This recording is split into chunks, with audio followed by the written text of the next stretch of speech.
السلام عليكم ورحمة الله وبركاته. أنا أم محمود من سوريا. محمود عمره حاليا 2 سنين. بحب أحكي عن محمود في البداية قبل تطبيق البرامج وأشرح حالته كيف كانت لحتى تعرفوا كيف كان محمود وكيف صار وكيف اتطور بعد البرامج أبو عمر. محمود لما صار بعمر 7 شهور وأكتر شوي كان طفل هادي وما بيعرف يمسك ألعابه أو حتى الأشياء، كان يمسكهم بإصبع الإبهام والسبابة، وحتى أنه ما كان يعرف يضغط بأصابعه منيح لحتى يقدر يشيلهم. ولما صار بعمر يقدر يطعمي حاله أو يشرب بالكاسة ما بادر بهيك تصرفات نهائيا، وكان عنده نمطية بالطعام. كل ما كبر كانت تزيد معه، حتى أنه ما بيشرب لا حليب ولا عصير ولا بياكل فواكه، وكتير من الأكل ما بيقدر يبلعه، وإذا حاول يبلعه فبيوقف بحلقه الأكل وبتخبط معدته وبيراجع كل شي في معدته. وحتى عضلاته بشكل عام كانت ضعيفة، وبالأخص عضلات فكه، فكان ما بيقدر يقطع الأكل بسنانه. يعني إذا سندويشة كان عم طعميه سندويشة ما فيه يقض، فأنا كنت اضطر أقطع له ياهن قطع لحتى ساعده وحط له ياهن في تمه. وحتى أصابعه كان ما بيقدر يستخدمهم بطريقة كويسة، يعني ما فيه يكبس عليهم على المزبوط، حتى إذا بده يشغل ضوء ما بيقدر يشغله. حتى ألعابه يعني ألعاب البطاريات كمان ما بيقدر يشغل ويطفي فيها، لأن أصابعه ما كان يعرف يكبس فيها. وحتى ما كان يقدر يطلع على الكرسي رغم أنه بيطلع على كنبات غرفة القعدة. حاولت كتير أني أعلمه كيف يطلع على الكرسي بس عبس، لأن كنت حس فيه مشكلة باستخدامه لعضلاته، وحتى بالنسبة للركض ركضه ما كان متوازن، وكان ما بيفهم علي شو عم بحكي، لأن ما كنت حس فيه تجاوب منه، وكانت نظرات عيونه باردة وما إلها معنى غالبا. وحتى ألعابه ما كان يعرف يلعب فيهم كويس، وغالبا كنت جيب له ألعاب لعمر أصغر من عمره، ورغم هيك ممكن ما يعرف يلعب فيهم كمان. بالنسبة لسماته كان عنده سمات ولازمات مثل كل أطفال التوحد. كان عنده الركض من حيط لحيط، كان ما يحب بدله تيابه، فلما كنت شلحه غراضه كانت صواته تطلع ويصوي ويعيط. كان عنده هز رأس، كان عنده لغة خاصة فيه غير مفهومة وكان بيحكي فيها كتير، وعنده مشي على رؤوس الأصابع، وعنده خوف من الأصوات العالية، وحتى أصوات عادية ممكن يخاف منها. تدوير الأشياء بطريقة مهووسة كانت عنده. مسك الأشياء بإيده، يعني كان بيمسك شغلة بإيده ما بيتخلى عنها بسهولة. ممكن إذا مسك قلم أو معلقة أو أي لعبة صغيرة مسكها في إيده بتضل في إيده ممكن ساعة وممكن ساعتين، وممكن يتحمم وينام فيها وما يرضى يعطيها لحدا. شعوره بالألم كان ضعيف، فكتير كان يضربنا براسه، وحتى انه يشلف حاله شلف علينا وهو اذا عم بيلعب معنا، ونحن نتوجع وهو ما يحس، يعني احساس بسيط بالألم كان عنده. مثلا اذا قرصته مثل ما بيقولوا عنا بسوريا بقة او بعوضة، كنت قل له هي بابا، كنت مرر اصبعي فوق القرصة بس ما احسه انه متضايق او مزعوج او هالقرصة عم بتحكه. وفعلا كنت مستغربة من هالشي، لأن هو بطبيعة جسمه من الأشخاص اللي بينقرصوا كتير، فما كان يضوج ولا كان يتضايق منهم. أما الصبح لما كان يفيق فما كان ينزل من تخته نهائيا، كان يقعد، لأن طبعا ما بيعرف ينزل من تخته، فكان يقعد على التخت ويشرد ويسهى، وهيك لبين ما أحس عليه إنه هو فاق. فإجي آخده، ولما آخده كان ما ينزل يرضى، ما كان ينزل من ايدي بسهولة، كان يريدني ضل شايلته وواقفة. واذا تعبت من شيلته وحبيت اقعد وارتاح صواته بتوصل لأول الحارة، وبيضل هيك لبين ما يرضى وينزل لحاله. بالنسبة لإحساسه بالجوع أو العطش ما كان يعبر لي عن شيء نهائيا، بس كان يبكي ويصرخ، وأنا المفروض أعرف إشبه الولد، ولا حتى كان يأشر بإيده على شي، ولا كان بيعرف يقلد نهائيا. حتى لعبه مع أخته أخته ما كان يلعب إلا نادرا، وإذا لعب ما بيحب تقرب منه كتير أو تلمسه كتير، يعني بيلعب شوي معه وبعدين بيضوج وبصير بيصرخ. أكتر شي كان يشارك أخته اللعب فيه هو الركض، لأن هو بطبيعته كان بيحب يركض وبيحب ركض، يعني هو فرحان ومبسوط وعم يضحك. بالنسبة للرد على اسمه غالبا ما كان يرد على اسمه. تنفيذ الأوامر كان ممكن تنفيذ أوامر بسيطة جدا جدا، وبعد طلب أكثر من مرة لما بطلب الأمر لحتى ينفذه. يعني مثال على ذلك إنه تعال لناكل، فإذا كان جوعان بيمشي وراي وبيجي على المطبخ. وإذا قلت له تعال نبدل الحفوضة، فأحيانا كان يجي للمنطقة اللي بالعادة بدله فيها الحفوضة، وبرجع بكرر إنه كنت عيد الأمر كذا مرة، ممكن يلبي وممكن ما يلبيني. وما كان في تطور ملحوظ في لعبه، يعني حركاته هي ما في شي جديد مثل باقي الأطفال يلي منحس إنه كل يوم يومين عندهم حركات جديدة، عندهم تصرفات جديدة. لا لا لا، كانت تصرفاته كلها عادية جدا، ما في شي جديد نهائيا. يعني عمر ابني العقلي كان ما بيتجاوز السنة أو سنة وشهر، وفي شغلات أقل. طبعا بالنسبة لمحمود تواصله البصري كان تواصل جيد، يعني كان يتواصل معنا وكان يطلع علينا ويحكي بلغته الخاصة، يعني انه هو عم بيحاورنا وبيحكي، طبعا نحن منا فهمانين شي عليه. بالنسبة لمحمود عطيته مكملات غذائية فتحسن شوي وشوي، مو معناها تحسن كتير، لا، تحسنات طفيفة جدا جدا ولا تذكر بالنسبة لعمره. وبعدين حاولت معه بعض التدريبات بس ما كان في جدوى نهائيا، لأن طبيعته عضلاته ضعيفة وما بيفهم علي شو عم بحكي. يعني أي تنفيذ أوامر أو أي شيء ما كان في تجاوب نهائيا. مرة على الانترنت تعرفت على صفحة أبو عمر بالصدفة البحتة. دخلت على الصفحة، قريت البوستات، قريت التعليقات، كونت قناعة تامة انه العلاج رح يكون عن طريق البرامج. تأكدت من هالشي طبعا لما سمعت تسجيلات أبو عمر، وما ترددت ولا للحظة بالتواصل مع أبو عمر عن طريق صفحته العامة. طبعا بعد كم ساعة رد علي مباشرة وطلب مني اشرح له حالة محمود، وفعلا شرحت له حالة محمود، وما في شغلة يومين كنت متواصلة معه تماما وبدينا بتطبيق البرامج. طبعا لما بديت بالبرامج كان بيوم 25 كانون الثاني بالتحديد، يعني قبل حوالي 3 شهور. فمحمود بهالفترة كان عمره 1 و9 شهور. أنا حابة أحكي هلأ عن تطورات محمود أول بأول، مشان فيد غيري وأي شخص عم يسمع هالتقرير هذا يتشجع على تطبيق البرامج، لأن أنا صرت حس بمسؤولية تجاه الأهالي أني أنا حابة ساعدهم. فلذلك تقريري هذا مطول وبتمنى أنكم تستحملوني، بس حابة أشرح أكتر وأكتر عن محمود. فمحمود لما بديت معه بالبرنامج الأول، طبعا البرنامج الأول له أسبوع تمهيدي. خلال هالأسبوع بدت تظهر تطورات، أنا خلالها كنت بين متأكدة إنه هي حركات جديدة وتصرفات جديدة، وبين كنت عم كذب حالي إنه معقول تظهر التطورات بكل هالسرعة هاي. طبعا كنت في البداية أقول شكل التطورات كانت موجودة، بس كان محمود بحاجة لشوية اهتمام لحتى تظهر هالتطورات.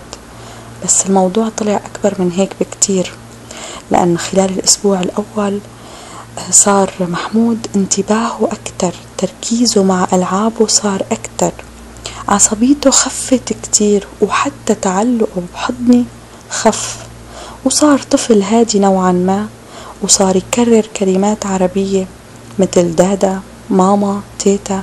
طبعا أنا ما كنت بعرف إذا كان بالتحديد بيعرف معاني الكلمات أو مجرد يعني أحرف عم بيكررها وبس. حتى بدت طريقة لعبه بألعابه تتطور بس بشكل بسيط، عضلاته بدت تقوى، وهالشي بدي يبين معي على بعضلات فكه. فمرة كنت بعمل سندويشة شوكولا، فحسيته صار يقدر يقض أكتر، يعني يضغط على الفكين ويقض.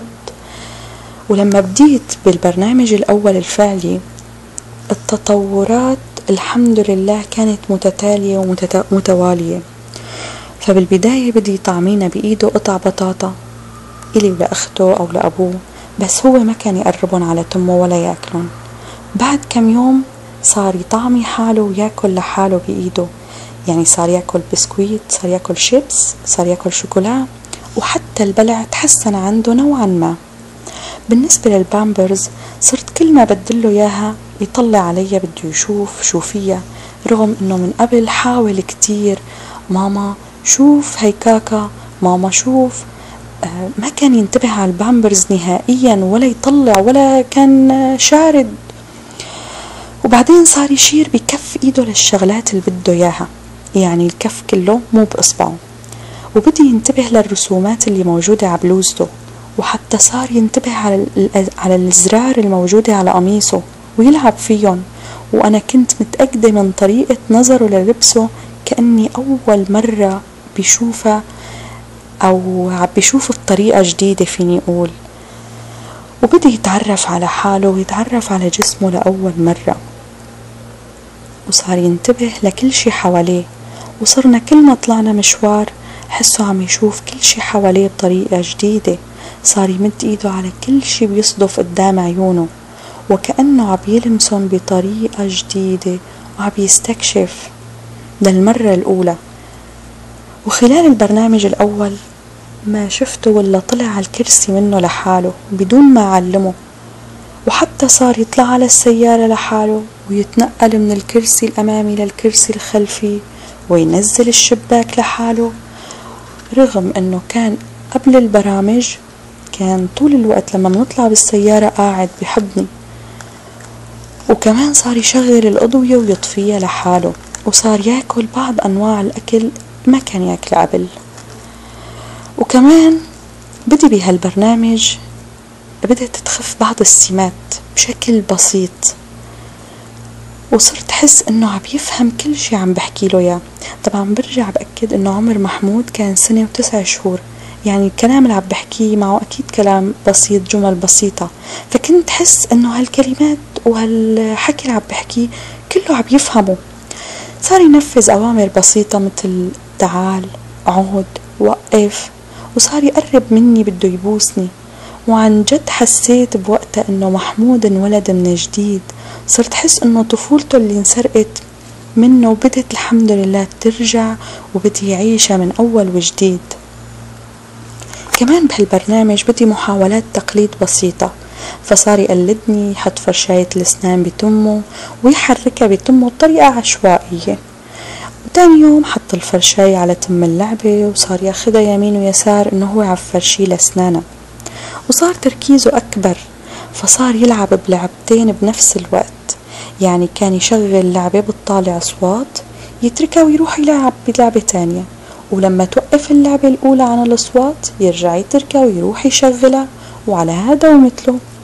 ولما صرت دخله على الحمام صار يلعب. كنت من قبل دخله على الحمام يقعد هيك ولا يتحرك، بس هلأ صار يلعب بالمي، صار يطبش بإجريه على أرض البانيو، صار يمد إيده على المي يحركها يمين ويسار، صار في حب للعب. ولما انتقلت لتطبيق البرنامج الثاني كانت الحمد لله كمان تطورات ملحوظة بهالبرنامج. فبدي يشارك أخته اللعب بس بطريقة بسيطة، يعني مو مشاركة واندماج تام، لا. وبدي يدقق بملامح وشها، عن جد بدي يطلع على وشها ويطلع على عيونها كأني أول مرة بيشوفها لأخته. وحتى الأولاد، أولاد الغرب، يعني لما يشوفهم صار يطلع عليهم ويتأملهم، وصار يحاول يلفت انتباههم مشان يطلعوا عليه ويتفرجوا عليه ويلعبوا معه. تنفيذ الأوامر عنده هون بدي يتطور، فصرت أطلب منه مثلا يعطيني محرمة، أو يسكر الباب، أو يعطيني موبايلي.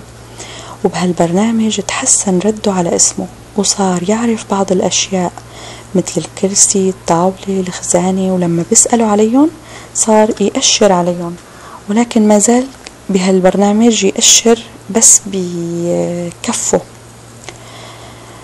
ونومه الحمد لله بهالبرنامج تحسن عن أول كتير، وصار يفيق أقل من قبل، وأحيانا ممكن يضل نايم 9 ساعات متواصلة وأكتر.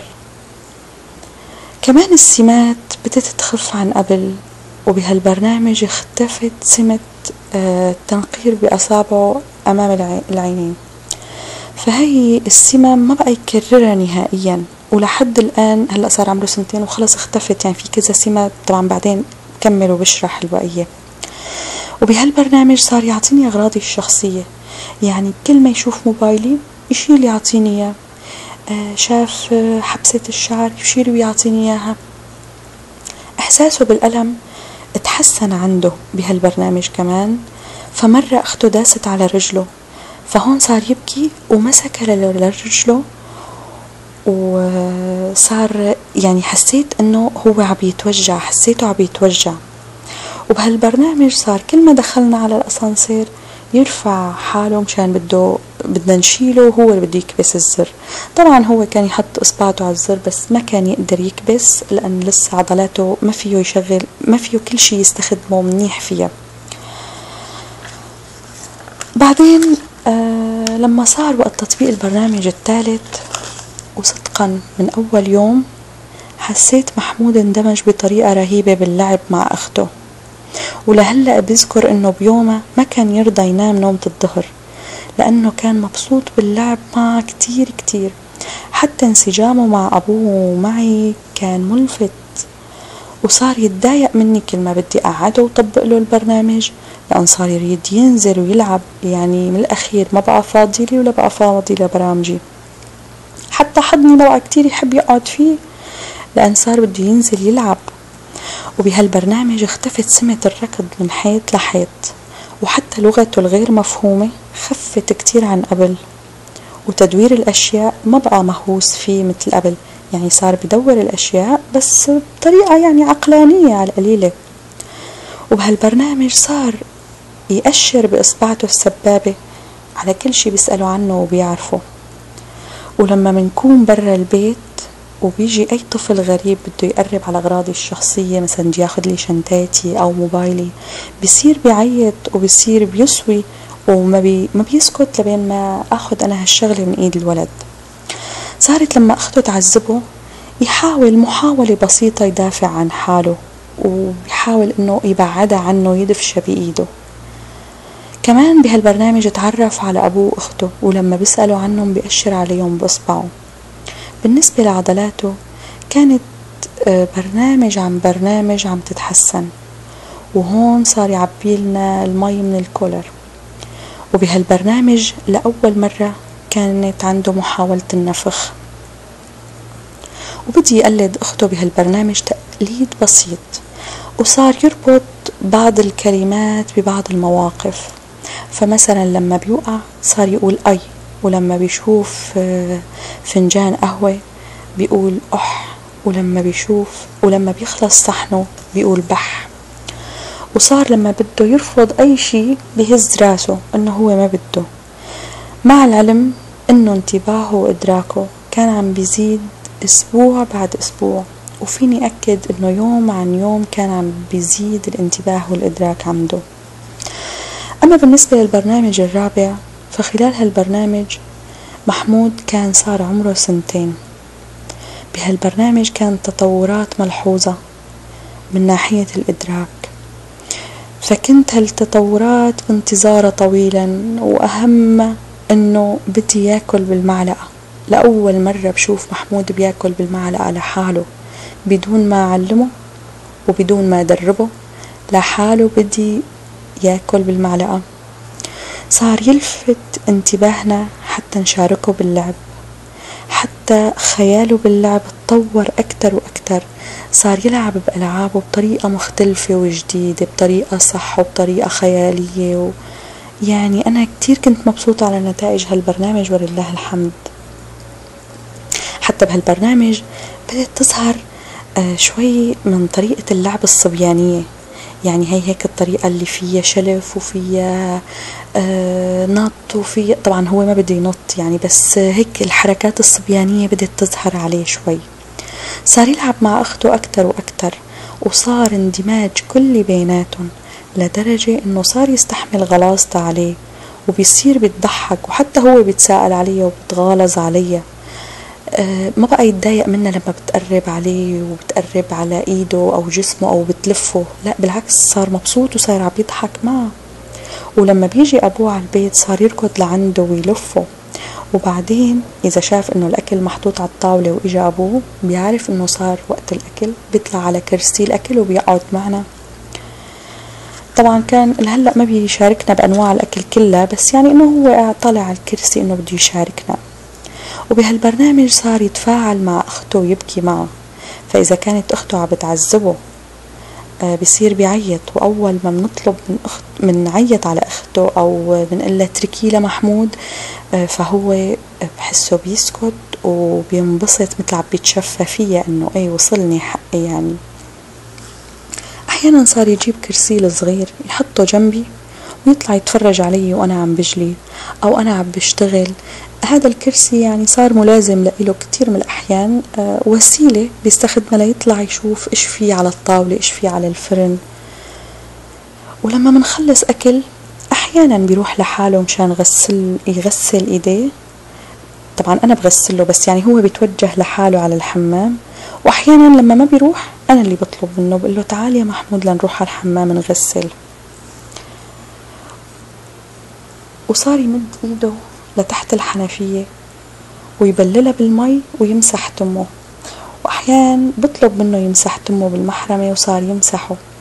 وصار لما بيحب يطلع مشوار صار يوقف لنا على باب البيت ويأشر لنا عليه انه هو بده يطلع مشوار. وبرا البيت صار ينبسط كتير لما بنطلع مشاوير. وبعد ما نرجع كان قبل البرامج لما نرجع من مشوار وندخل على البيت كان يبكي ويعيط ومتضايق وبده يضل برا. بس هلأ خلص صار يعرف انه رجعنا على البيت انه خلص المشوار، صار يدخل عادي بهدوء وبيشلح كلاشته. لا ما هو اللي بيشلح، بس بيحاول انه ينزع على اللزاق. خلص عارف انه نحن رجعنا على البيت يعني. مثل ما بيقولوا اخلاقه تحسنت عن قبل كتير. وبالنسبة لعضلاته قلت لكم انه عضلاته كانت عم تتحسن من برنامج لبرنامج، فهون صار يقدر يضغط على زر الاسانسير. لما صرنا ندخل صار هو اللي يكبس. حتى العابه اللي صارت العاب البطاريات اللي بتلزم الواحد انه يشعلها ويطفيها، صار هو يشعلها ويطفيها لحاله لان عضلات اصابعه صارت اقوى من قبل. بالنسبة للطابة أحيانا بيشلفها بإيده، أحيانا بيلعب فيها بإيده على حسب، وأحيانا ممكن يصافح الناس. وصرت لما أروح على الزيارة ما بقى يكترث بكسرة الناس جوا يعني الغرفة. فبالأول كان أقضيها للزيارة وهو قاعد في حضني دائما، بينما هلأ صار ينزل ويتفتل بالبيت ويشارك الأولاد لعبهم. وصار يحاول يبعد أخته عن أشياء الخاصة فيه واللي بده إياها، بس بطريقة بسيطة يعني. لسه ما فيه يدفشها منيح، ما فيه يبعدها عنه بطريقة يعني منيحة، لا كلها بدايات. بعدها صار يساعدني بلبس أغراضه، فصار يرفع رجله مشان لبسه البنطلون وبيمد ايده بكمامه مشان لبسه البلوزة، أو حتى لما بدي يشلحه البلوزة بيرفع لي ايديه انه مشان بده يشلح. والحمد لله اختفت لازمة تبديل الملابس، فصرت لما بدله لبسه صرت بدله بكل سهولة بدون بكي بدون عياط بدون عصبية. وحتى قصة مسكه للأشياء بإيده كمان صارت ضمن الطبيعي جدا جدا يعني. صرت بكل لطافة بطلب منه الشغلة، ماما أعطيني هذا القلم اللي بإيدك، هذا بيعمل واوا، بيعطيني اياه، ممكن ما يعطيني اياه يعني بمحاولة بتحايل عليه بيعطيني اياه. بس اختلف هالموضوع كتير عن قبل. وصار لما بيخلص اكل كيسه الشيبس مثلا او اي بسكوتة بياخده او هيك، فبياخد الوسخ وبيكبه بالزبالة، صحنه الفاضي بياخده وبيحطه بالمجلى. صار بيحب الاستكشاف اكتر واكتر.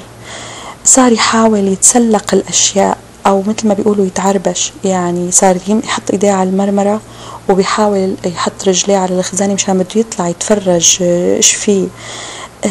يعني بدي يوعى على كل شي حواليه.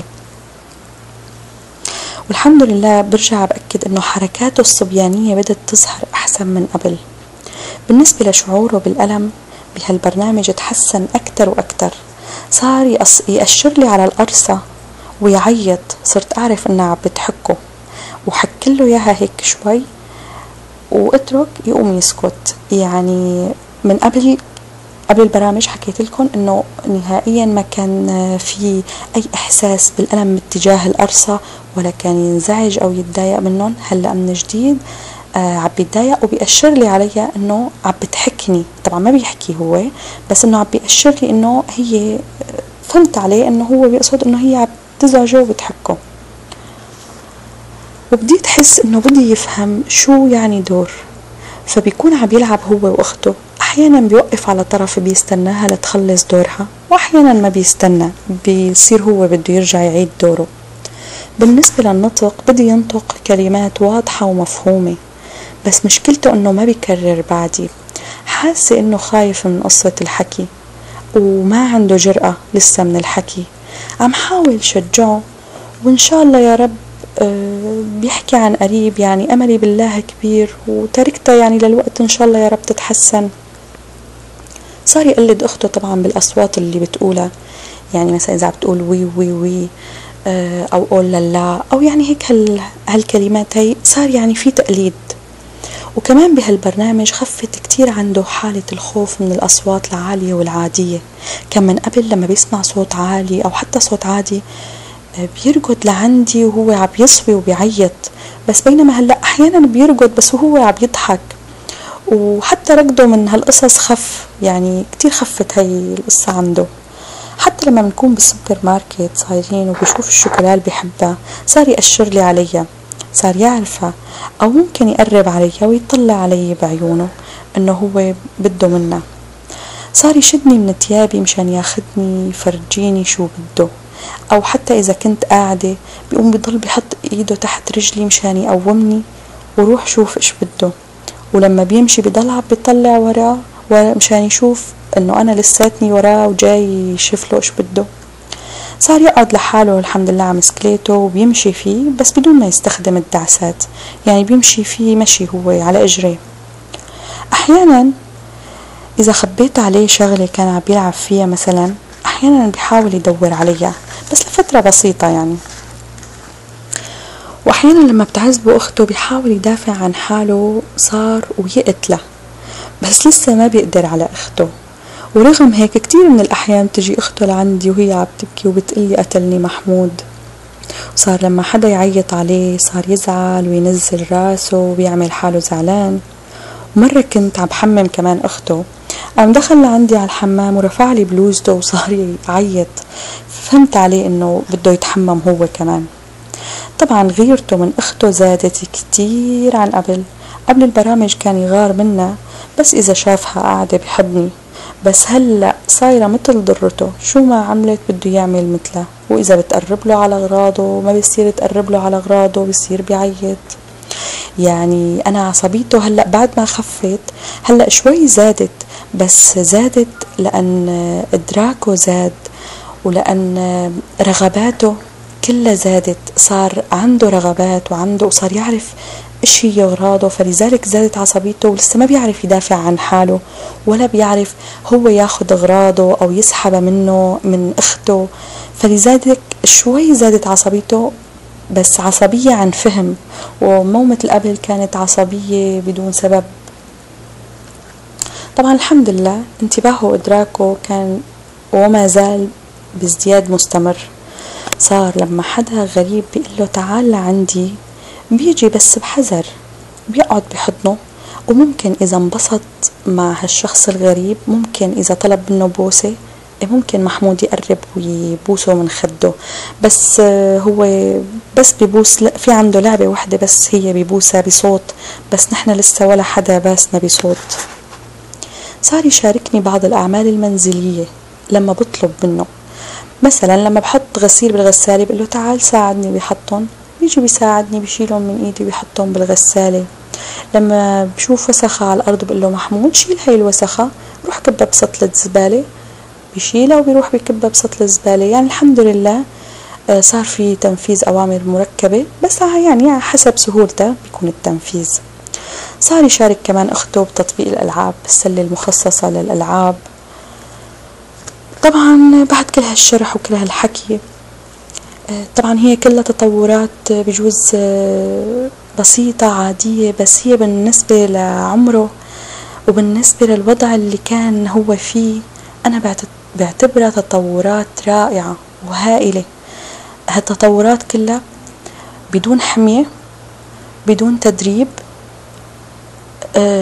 بس عم طبق له برامج سهلة، وبرامج يعني أسهل من السهولة، وبنفس الوقت ممكن تاخد معنا فترة بتطبيقها، بس أسهل من هيك ما عاد فيه. طبعا بحب أكد أنا أكيد إنه في شغلات كتيرة نسيت أحكيها ونسيت أقولها، لأن شرحا يطول هذا، يعني شو بدي أحكي وشو بدي أقول. بس أنا بحب أحكي شغلة، إنه أنا مثل أي أم ممكن أي أم طفل توحدي ممكن تمرق بحالة تعب نفسي أو إجهاد مع طفلة. فأنا لما كنت أحكي هالشي مع والدي، وبحب أذكر إنه والدي استشاري أطفال، لما كنت أشكيله همي وأحكيله خلال تطبيق البرامج كان يشجعني ويقلي اوعاكي تحسي باليأس للحظة، كان يقلي انت ماشي على الطريق الصحيح. طبعا بضل بيشرح لي انه هالتطورات اللي انت عم بتصير عند ابنك هي تطورات مي بسيطة، تطورات مي سهلة انه تصير خلال هالفترة، تطورات مستمرة ما بتوقف عند حد معين، لا عم تستمر وعم تتطور. فالحمد لله، يعني رغم انه لا انا ولا والدي ما حدا شافه لأبو عمر، كل المعرفة عن طريق الانترنت فقط لا غير. فالحمد لله، يعني حسب ما بيقول لي والدي انه الحمد لله ان شاء الله محمود رح يقرب ويوصل لعمره الحقيقي بفترة قصيرة ان شاء الله، ورح يعوض كل شي فاته بفترة قصيرة. طبعا بالاخير بحب اقول لكل الاشخاص اللي عندهم شك بطريقة هالعلاج انه يتشجعوا ويجربوا، لان ما رح يخسروا شي. وطريقة ابو عمر ان ما نفعت ما بتضر، لان ما فيها ادوية، ما فيها اي شيء مخيف. وانا مثل كتير غيري ترددت في البداية انه طريقة العلاج عن طريق الانترنت، بس صدقا والشهادة لله انه ابو عمر متعاون جدا جدا جدا، وبيحاول على قدر استطاعته انه يرد على اسئلتنا باسرع وقت. وبالاخير بقول انه اولا واخيرا الحمد والشكر لله تعالى انه دلني على صفحة ابو عمر، وتشجعت والوالد شجعني وزوجي وكلنا انه نتابع عن طريق برامج ابو عمر. وبالاخير الشكر كمان لابو عمر، وربي يبارك فيه ويبارك بعلمه ويشفي جميع اطفالنا عاجلا وليس آجلا، وعقبال اطفالكم كلكم ان شاء الله. السلام عليكم.